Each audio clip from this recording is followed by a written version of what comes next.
That's it. I'm not holding back anymore. I'm too old. I've heard one too many people say Super Mario Bros. 3 is the best game on the NES. I've even heard multiple people say it's the greatest game of all time.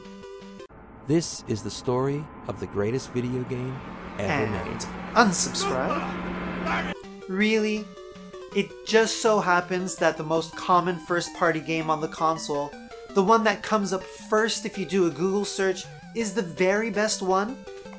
Well, I think there are plenty of games on the NES better than Mario 3. In fact, to quote Bill Burr, you could wake me from a drunken stupor and I could give you at least 9. So for all my friends who are new to the hobby of retro gaming, I'm giving you a list of not 10, not 20, 30 platformers on the NES that are better than Super Mario Bros. 3. But because I know so many people worship Mario as the pinnacle of gaming, I thought I should do something to show my respect for the lofty plumber.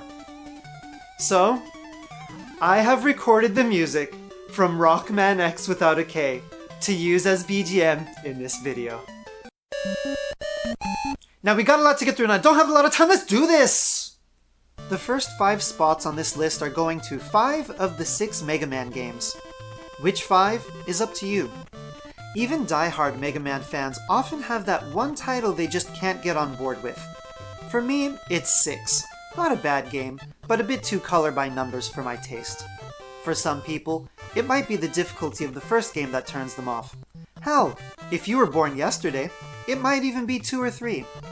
But with their unique platforming situations, precise boss fights, and beautiful soundtracks, I'm going to say that at least 5 of the 6 Mega Man games belong at the top of the NES library. Number 6 is the original Castlevania. To get a game with this level of precision, atmosphere, and overall polish in 1986 was nothing short of a miracle, and it's every bit as fun to play today as it was when it was new. Number 7 is Castlevania 3.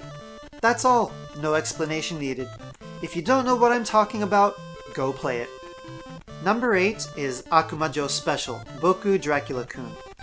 This is a cartoony spin-off of the Castlevania games, and although it was only released in Japan, it's usually called Kid Dracula in English, since that was the name given to the Western release of the Game Boy version. There's plenty of variety in stage design, you earn a new ability every time you beat a level, and it's got that 8-bit Konami magic we all yearn for. Number 9 is Bucky O'Hare.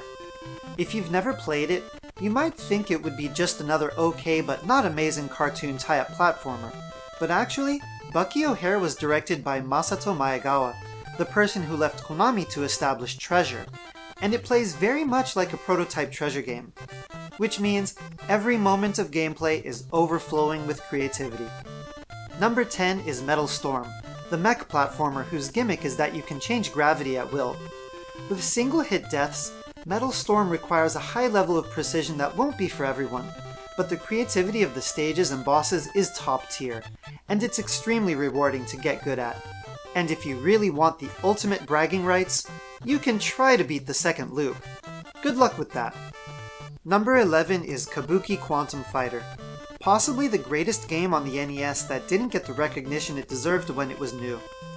Not only is the platforming extremely tight and well thought out, but the artwork and music make for a complete experience that very few games achieve, then or now. Number 12 is Street Fighter 2010. Is Street Fighter 2010 really a platformer? Well, it's hard to say, but it's a 2D action game that's definitely not a beat-em-up, and there are some scrolling stages, so I say it counts. Street Fighter 2010 is very difficult to get a grasp on at first, but like so many challenging games of this era, a bit of patience reveals it to be extremely unique and an excellent test of your gaming skills. Number 13 is Vice Project Doom, a game with some similarities to Ninja Gaiden in the gameplay department, but also contains driving and gun shooting stages. The platforming stages are where the real game takes place, and the control is so responsive that just simple actions feel satisfying. Plus, it has some of the best atmosphere of any action game on the console. Number 14 is Dragon Fighter, a relatively early action game by Natsume. While the US version is hyper expensive, The Japanese version of Dragon Fighter is one of the cheaper platformers on the console, which is nice because it's a wonderful game where you can transform into a dragon occasionally, making the gameplay like a cross between a platformer and a shooter. And while we're on the subject of Natsume, number 15 is Shatterhand. It was originally based on a superhero series in Japan, although the US version has a few changes, the most noticeable of which is the different main character graphic. Shatterhand is a tour de force of what the NES is capable of, both in terms of graphics as well as stage design. You'll have trouble finding an NES game with better production quality. Number 16 is Rockin' Cats. This platformer by Atlas gives you a punch attack that allows for a surprising number of techniques, like bouncing on the ground or grabbing onto objects to spin and jump to higher ground. The graphics are quite simple for the time it was released, but the stage layouts are very well designed and require expert reflexes. Number 17 is Low G-Man, a Japanese-developed game that was never released in Japan.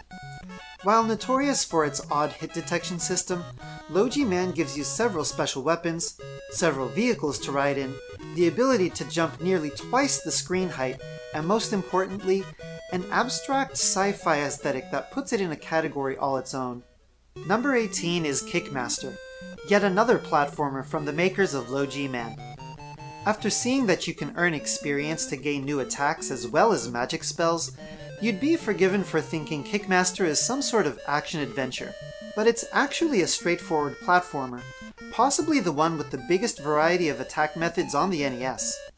Number 19 is G.I. Joe, a real American hero. The first G.I. Joe game on the NES lets you build a party of 3 characters from a selection of famous names from the series, and they all have unique weapons and abilities that really make you think about who is suited best to each situation. Don't let the license fool you. This is a deep and challenging platformer that you almost certainly won't beat overnight. Number 20 is Darkwing Duck, a platformer by Capcom which, unlike the Chip and Dale games, was never released in Japan.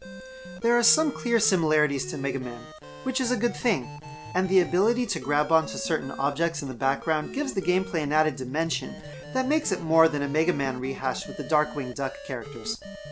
Number 21 is the Young Indiana Jones Chronicles.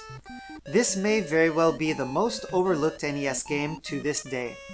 Despite what you're probably thinking, Young Indy Jones Chronicles is Japanese developed and plays like it.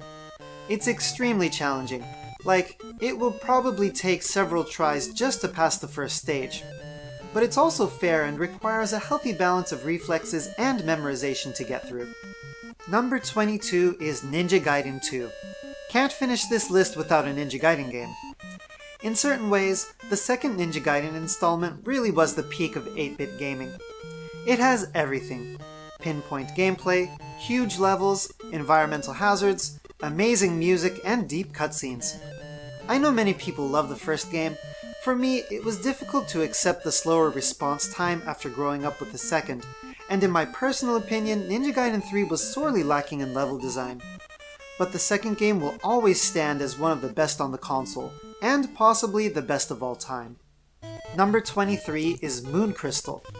While its claim to fame is the smooth animation, Moon Crystal also boasts highly skilled level design, artwork, music, and story sequences that add to the gameplay.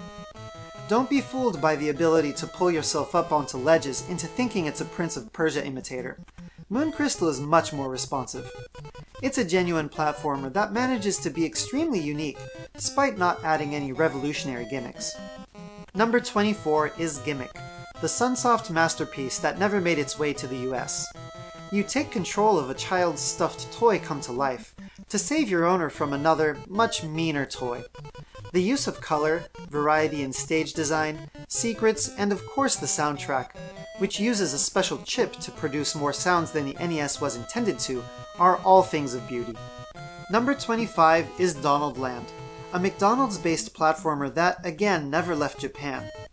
Just seeing a video of it might not give it away, but Donald Land is one of the most nostalgia-inducing experiences on the NES, even if you don't have any nostalgia for it. The mechanic of throwing bombs allows you to make small adjustments to how far they fly, determined by how fast you're running, making this basic-looking early game surprisingly deep and demanding of skill. Number 26 is Super C, and I know some people are going to say, That's a run and gun, not a platformer. But if you're running and jumping from left to right in 2 dimensions, it's close enough. Super C is one of those games that managed to make a port of an arcade game for a technically inferior console play even better than the original. This is one well-known game that deserves every bit of credit it gets. Number 27 is Little Nemo, the Dream Master. Little Nemo combines dreamy locations and particularly music, together with a system of taking help from various animals to overcome obstacles on your way to the end of the level, which was highly unique and almost revolutionary at the time. It's quite a bit harder than what you might think just by looking at it, but the satisfaction you'll get once that door at the end of the level unlocks is hard to match. Number 28 is Shadow of the Ninja, a not quite Ninja Gaiden clone by Natsume. As you would expect, Shadow of the Ninja requires some serious practice to get good at, and similar to Shatterhand, the stages contain all kinds of unique tricks which gained Natsume's games so much respect in the 8-bit era. If you're both highly skilled and patient, Shadow of the Ninja offers one of the console's most involved gaming experiences. Number 29 is Power Blade 2, an amazing platformer that seems to smash the technical limits of the NES to pieces. You can throw a boomerang in 8 directions, and also gain multiple types of armor with different abilities. Despite all this firepower, Power Blade 2 is never too easy, which reveals painstakingly made stage design. It's a masterpiece, plain and simple. And finally, number 30 is Holy Diver. No, it's not.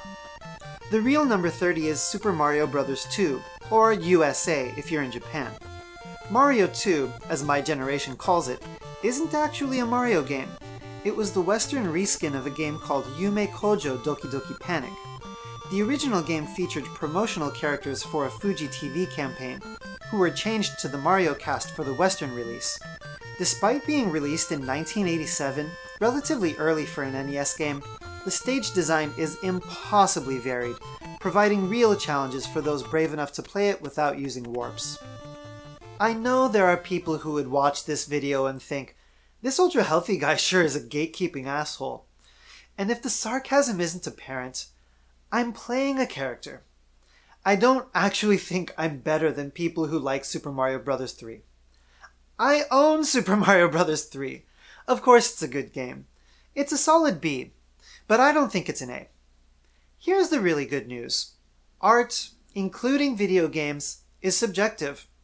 So if you've played through Bucky O'Hare, Shatterhand, and Kabuki Quantum Fighter, and you still think Super Mario 3 is the best game on the NES, then it is. For you. And there's nothing wrong with that. But I'm still the ruler of the f***ing universe.